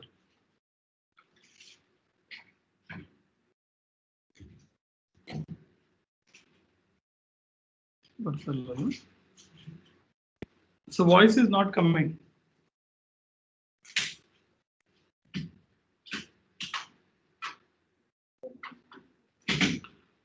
This video voice is not coming, sir. Can you see now? Can you hear me? Yes, sir. I can hear you, sir. Yes, sir. Okay, sir. You can do. Okay. Okay. See now, dear friends, you have to know one thing very clear. See, this is the place where UVC will always come and stick. See here, stuck, sorry. See, this is the IVC. This is the one you people can see the IVC. Video is not seeing, huh? Come here, dear friend. Can I show you this? No problem. Okay, Marco. Prashant, can you see now video in this? Yes, sir. The ultrasound video we can see, sir, now. Yeah. See, this is the place Prashant was telling you people, dear friends. Yeah. See, in my cursor, you can see my cursor very clearly. This is right hepatic vein. This is the inferior vena cava. See, you people can see here, there is something like. So this is the place where ductus venosus is there from here to here. From here to here, this is the ductus venosus. What happens? This when you are pushing, usually what happens? It will start going to this place. This will start going to this place. See, please once again follow. Not able to see, sir. Can you see now? Can you see the video? We can see, sir. No, sir. We can see that ultrasound video, sir. Image we can see. Yeah. See, this is the place where I am telling you is inferior vena cava. This is the place where ductus venosus is there. Usually when you push the UVC, see, this is the place it will go unstuck. I'll show you where. See, you can see this place. This is the place. This is called a pouch. See, can you see this now? It will come and stick here, and you will be searching where it has gone, why it is not able to see. See, this is the place. Very clear. He has to keep the camera a little away. We can see only one part of image. Yes. We can see now. We can see now.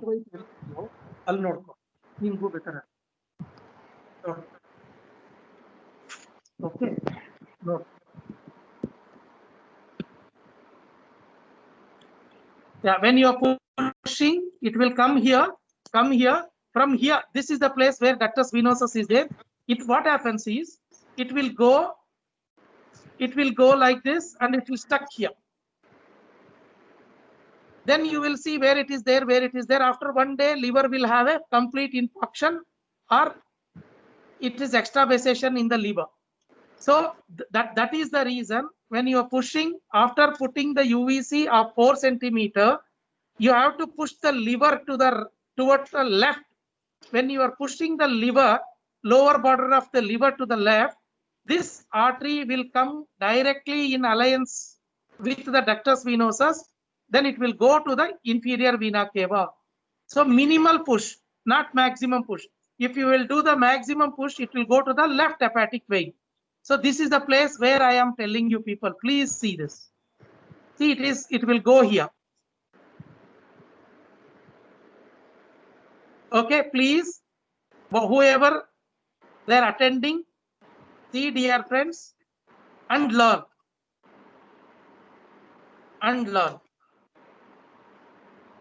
Okay, see, what you are seeing here is gallbladder.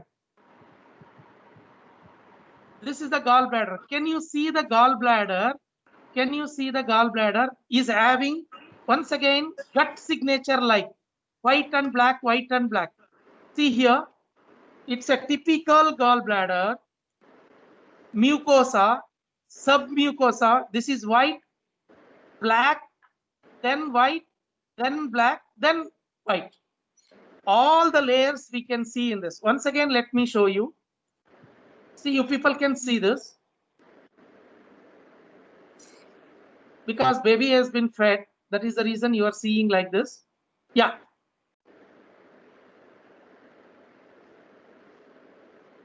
Biliary atresia, we can take in other class, but it is too deep for the neonatologist. But once you learn the basics, it's good. Okay, this is very important. That is called biliary layers. If you are seeing the biliary layers, you can see biliary sludging movement inside it, and I am putting the color. You can see the vein, nothing is there. See the layers of the biliary. I'll put it more focus on this.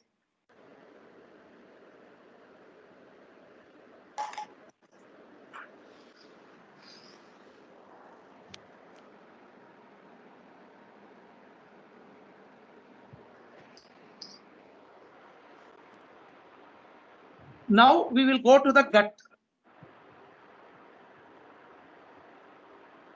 First, before that, somebody was asking me, sir, how I will see PVG? PVG means portal venous gases.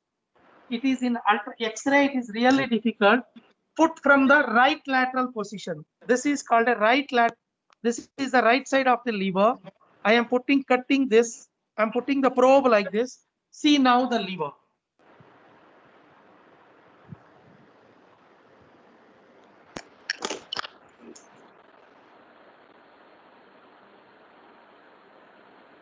You can see the gallbladder.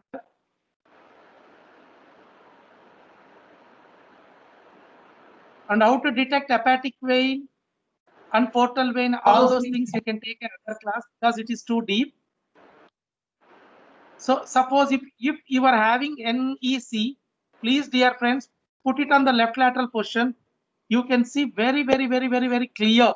Very clear. You can see all these places, white, the dots. It is connected in the periportal veins. Peri means peripheral, means superior. Portal veins. That gas means in ultrasound it is white. It will collect very clearly. It will collect. Okay, so that is called PVG. Now come to the intestine. This baby is healthy. This baby doesn't have any NEC or something like that, or bowel wall thickness. But I'll try to show what you mean by gut signature. I am not at, see, urinary bladder is full. Anytime baby will do susu now. Okay. You people can see the liver. This is liver, and I'm see. Can you see now? This is the gut. One gut I am able to see, and you are able to see inside the gut there is a stool, and the layer of the gut also you can see. Mucosa, submucosa is black. Okay. Mucosa I can see, submucosa I can see. I can see the muscularis is black. I can see serosa is white.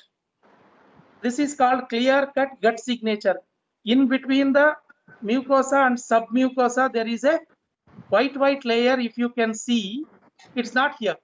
That is called PI, nematosis intestinalis.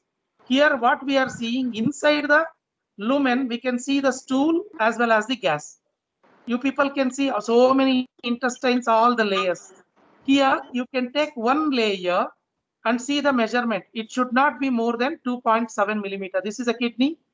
Just above is it's an intestine. See one intestine catch and just follow the other intestines. Follow the other intestines. Now you can see inside this intestine, peristalsis is there. Inside the intestine, stool is moving, food particle is moving. You can see this. So very good peristalsis. More than 9 peristalsis or 12 peristalsis is good. If the peristalsis is very minimal, that you cannot detect in the X-ray, so you can see all the layers. I don't think anybody can live, they can show so much, all the layers of the intestines. If there is a NEC case, we can show all the other things and just put the color, then moone ಮಾಡಬಾರದು.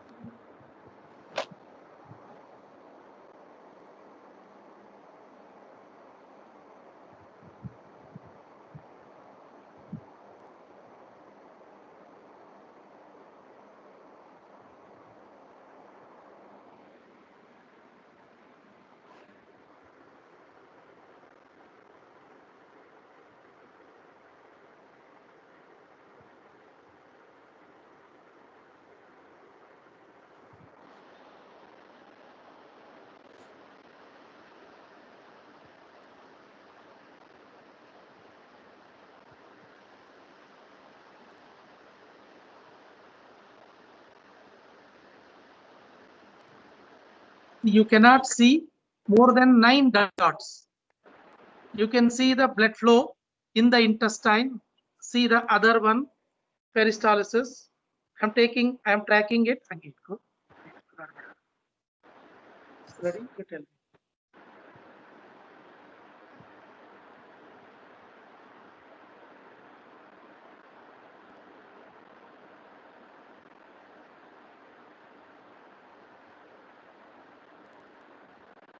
It's the aorta. Yeah, it's ready. Okay, can you see one more video, Prashant? Can you see the video? I'm not telling you to the knobs. I am not telling you to see the nerves. Can you see something video other Dinakar? Not yet, sir. Not yet, sir. It has not come yet. Video is not Now, on. No, sir. ultrasound is there. Ultrasound is coming. No. That is stopped now.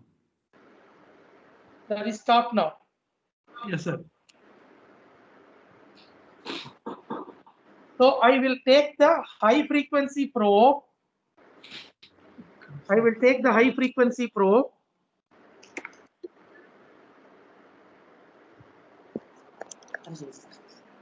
ಏನು ಉಸಿರಾಡ್ತೀಯ ಅಷ್ಟೊಂದು? ಏನ್ ಬಂತು sir?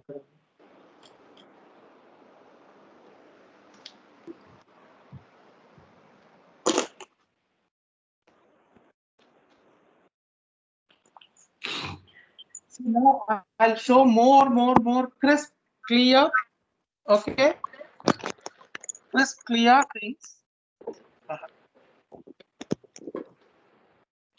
See, you people can see the intestines movement.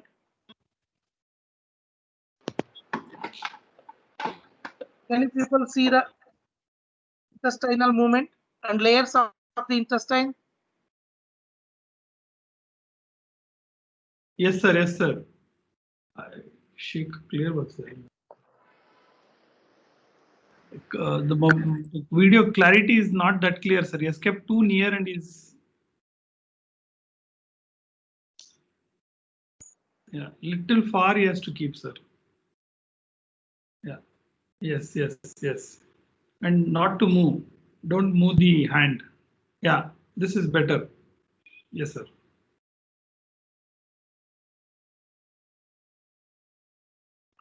So from right iliac fossa, I am going towards the left iliac fossa.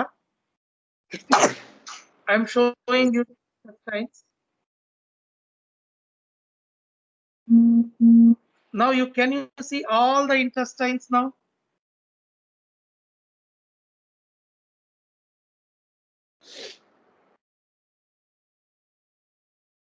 This is all the intestines what you are able to see. If I put the color, it will come like this.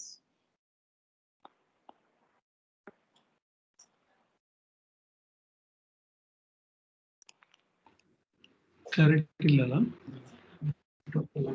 Huh? No, it's clear. You better.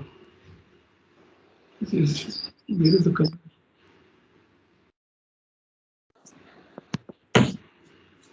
With so many intestines, can you people see movements?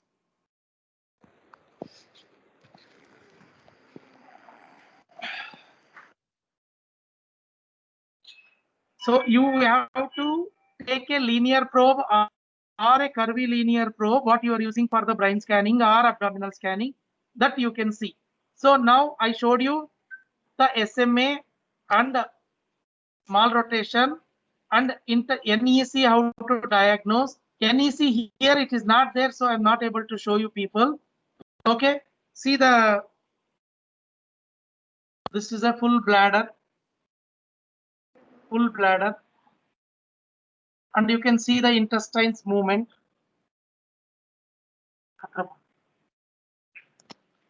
You can see the intestinal movement.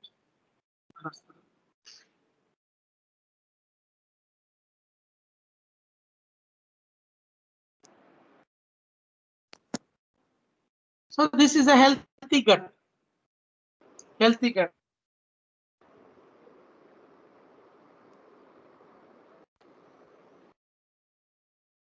One more internal cerebral vein I told you. SMA I told you. Biliary atresia is a other class, but one thing you have seen the gallbladder minimum is it should be 1.8 centimeter. 1.8. It should be at least minimum 1.8 centimeter. If it is less than that, if it is abnormal, you are not able to see all the layers of the bile duct. That means it is a suspicion of biliary atresia. I showed you all the layers also of the gallbladder. Then I showed you intestinal layers. Then PVG is not here. SMA we showed. That's it. Almost NEC is also done. Then Prashant, what is the previous class you have taken? about the IVH and the measurements. Yes, sir. Yes, sir. And only IVH and the measurements. Yes, sir. See, can you see in other video, Prashant? Can you see in other video now? I am going to display now. Not. It has not come yet, sir. No, just check it, Dinakar. One no. more, Dinakar. No, sir. Slowly. And Prashant was asking me, sir, can you show me the brine signature? That day I showed you what is white and black, white and black.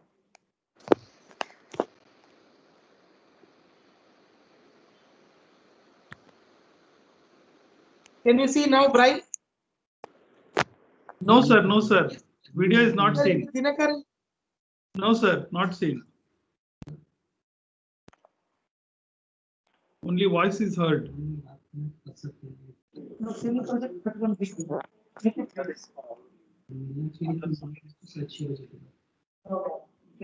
big.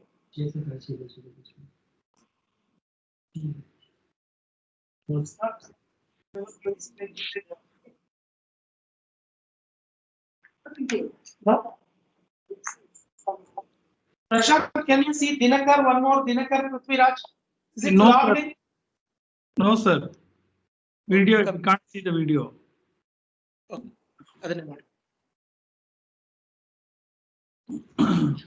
Yeah. You can see the video now. Yes, this video we can see.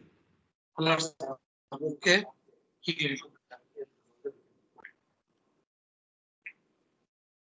See now, I am going and showing you the brine.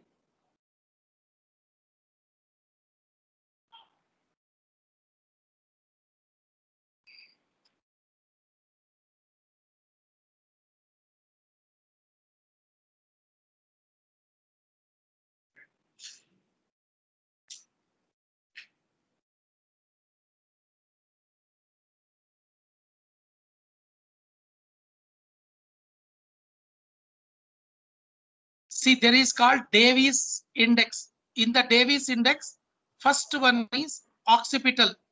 Thing is very important. This is the way occipital you are going to see it from here anterior to this. It should not be any time more than 26 millimeter. It is here almost 11 millimeter. So if it is more than 26 millimeter, that means occipital horn is enlarged. Why occipital horn is enlarged? Whether it is a hemorrhage, whether it is colpocephaly, that means where you will get colpocephaly, usually corpus callosum, agenesis you are going to get. Then come to the one more view called coronal view. Coronal view taking it should be center, it should be exactly center and properly placed. See, I am able to see the third ventricle very clear. Both the lateral ventricle I am able to see it very clear.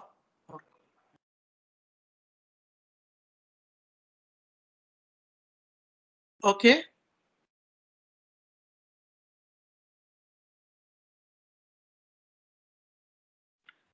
Freeze it. What is the criteria to measure in the Davies index?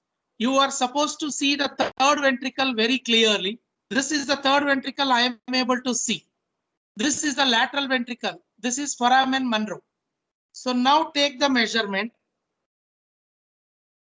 from here to here. Lateral ventricle. It should not be more than 4 millimeter. Here it is not even 2 millimeter. It's not even 2 millimeter. That means ventricle is not enlarged. This is number one. Number two, third ventricle you can measure either here or in the one more view. Which is the one more view? Anybody can tell me what is the one more view? This should not be, third ventricle should not be more than 3 millimeter. This is also not the more than 1 millimeter. Okay, in where is the third ventricle you can measure? Other view? Third ventricle? Sagittal. Sagittal view. Sagittal? No, madam. Sagittal you cannot measure because third ventricle will be abnormal. In the abnormal means it is an something abnormal shape, not like this. Because in that you know that isthmus will come inside it. Okay, where thalamus adhesion will come, massa intermedia will come. See how you are going. I'll show you sagittal view. I'll show you sagittal view. So this is sagittal view. How you are going to measure?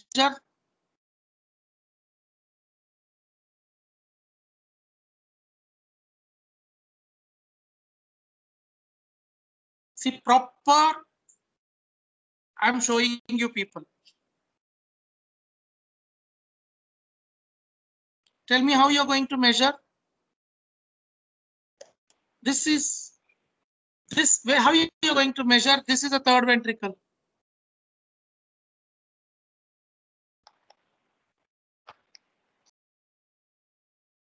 How you are going to measure if this is a third ventricle? You cannot measure.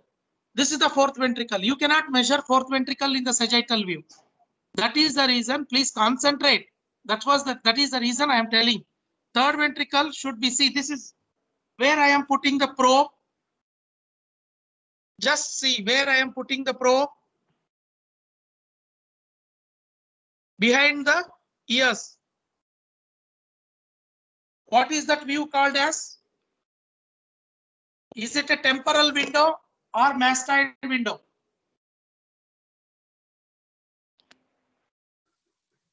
See this?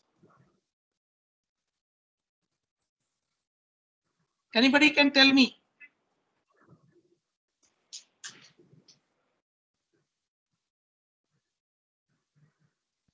See, I am very clear in my views.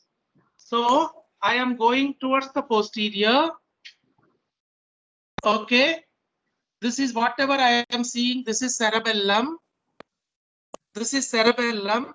This is the cerebral peduncle.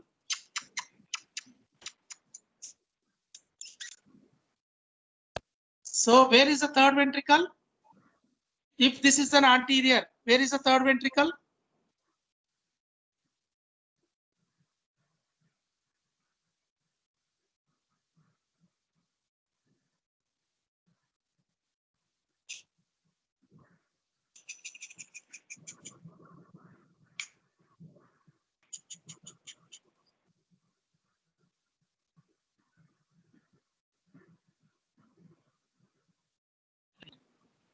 We are feeding each other. See now, tell me where is the third ventricle, anybody? So now I am putting into this view. Temporal window. In temporal window, where you are going to see?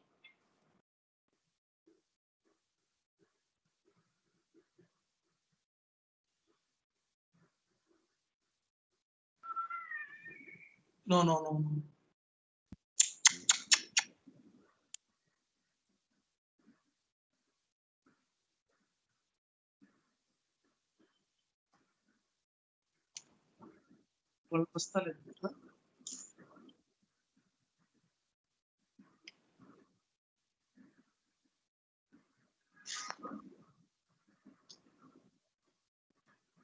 See, even from here, I can see the lateral ventricle. I can see both the lateral ventricle. And if I am coming down, I can see the third ventricle. Where is my finger is? Okay, this is called a mastoid window. Either from the mastoid window or temporal window is the two windows where you can measure the third and fourth ventricle. See, I'm measuring it. Okay, see, I'll take the other baby if you want. See, yourself, you have to tell me. It is a more smallest baby. Not in the sagittal window. Remember, dear friends.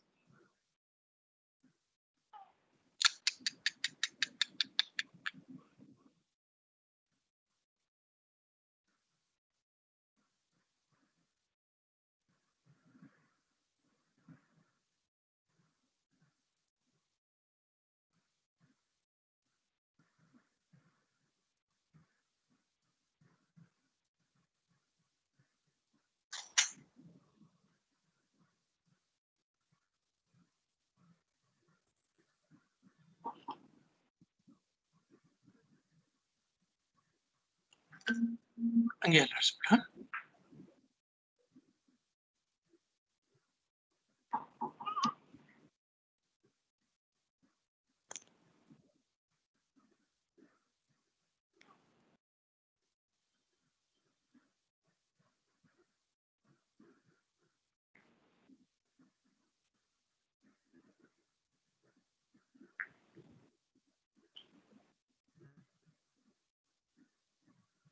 I think so. This is a very good view where you can see.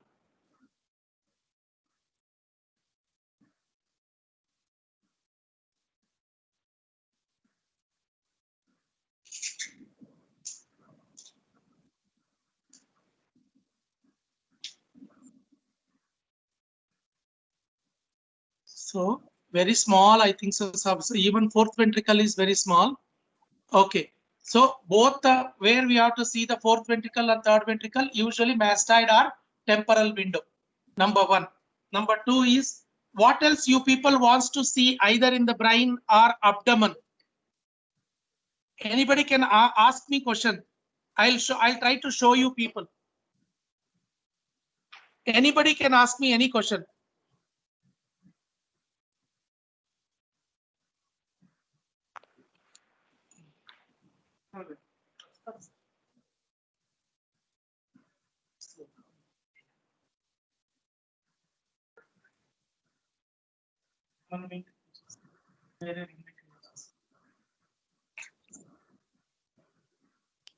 Any questions you want to ask? Prashant? Yes, sir. That's what, if audience have any question, they can ask us.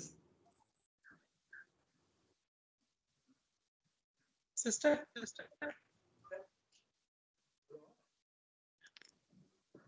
Hello. Yeah, you can take the baby. You can take the baby, clean it properly. This also clean it properly. Because that gel is a condensed water. Staphylococcus will come. Yeah, any doubts, dear friends, you can ask me.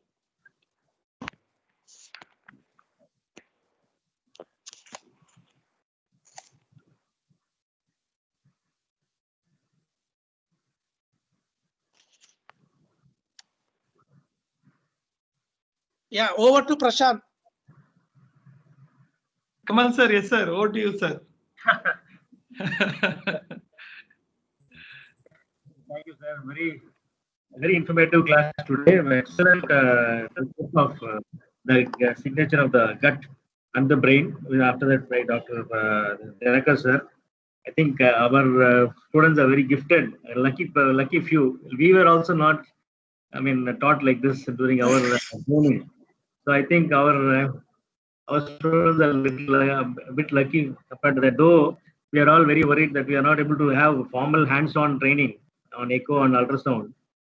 At least we have got this virtual trainings which are happening, and almost everyone can attend from wherever they are. Even if they are in isolation ward in COVID posting, also they can attend. So that's a benefit of having it virtual. And I should thank Dhanakar sir and Prashant sir for their real dedication. They have this penchant for taking classes, and they are untiring. See, it's become 4. I am also became restless, but they are still ready to teach. So wonderful, sir. Excellent. You are giving us motivation how a teacher should be. Thank you, sir. Thank you so much. And I think this was an excellent class. And we'll be meeting again on Tuesday, sir, this time. Yes, sir. Yes, sir. We'll be taking class on septic arthritis and dysplasia hip and dislocation. That is I think so. That is one class, sir. Then next Friday will be the last class of lung ultrasound.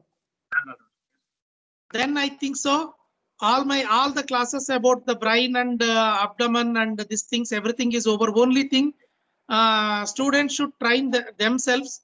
If any doubt is there, anything, they can reach me in the WhatsApp, and they can take a photo. They can ask me anytime, what is that? What is this? Anytime, because so many people are asking me, putting in the WhatsApp group, sir, in the midnight also. Sir, what is this? I will definitely guide them, sir. Thank you, sir. Thank you, sir. Thank you so much. And I think after the end of the class, we can have the session. We can have those videos. We can share it. Yes, sir. Yes, sir. Yes, sir. Yeah, I'll give it to you, sir. Thank you so much, sir. We'll send it, Yes. sir. Yes, sir. Thank you. Thank you.